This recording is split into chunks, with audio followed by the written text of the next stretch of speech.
Taas,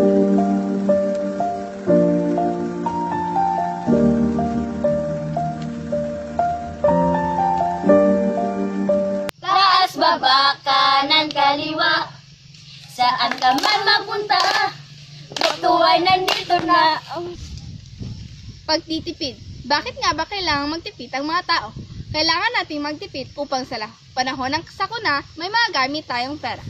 Pagtitipid ay kakambal ng pagbibigay, sapagkat dapat mong mahalin ang bunga ng iyong ginawang pagsisikap at pagtitiyaga. Paraan upang makapag-ipon ng salapi na siyang magagamit sa ating pangangailangan at takdang panahon. Ilang paraan na nagpapakita ng pagtitipid.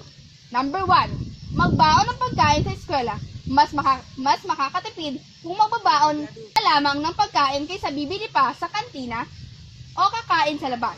Number 2. Matutong maglakad lalo na kung malapit lang ang paroroonan. Maganda itong ehersisyo, natitipid mo pa ang pamasahe na gagamitin mo. Number 3. Mas matitipid na bumili sa palengke kaysa sa mall.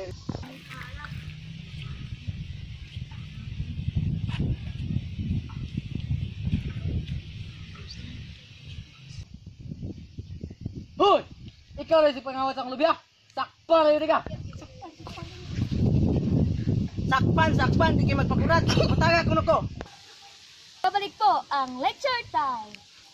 Maring hindi gaanong conveniente sapagkat mainit at maputik, ngunit mas malaki naman ang iyong matitipid. Number 4. Gamitin ang load ng cellphone sa mga importanteng bagay lamang. Hindi mo ba naisip na sa bawat text mo na hindi naman mahalaga ay nag-aaksaya ka ng pera? Ang pera na ipinagpapaload mo ay maaari mong ipunin pandagdag sa ibang pang mga gastusin. Number 5. Orasan ang paggamit ng TV, computer, electric fan at iba pa. Kung hindi naman ito ginagamit ay patayin mo. Number 6. Sa pagsisipilyo ay gumamit ng baso. Huwag hayaang tumapon ang tubig mula sa gripo. Number 7. Huwag bumili ng imported na bagay. Marami na tayo ng produkto ng ating bansa na pareho lamang ang kalidad tulad ng mga imported. Kung sa tingin mo mapapamahal ko ka pa ay mas tangkilikan muna ang produkto natin. Yan lang po. Maraming salamat.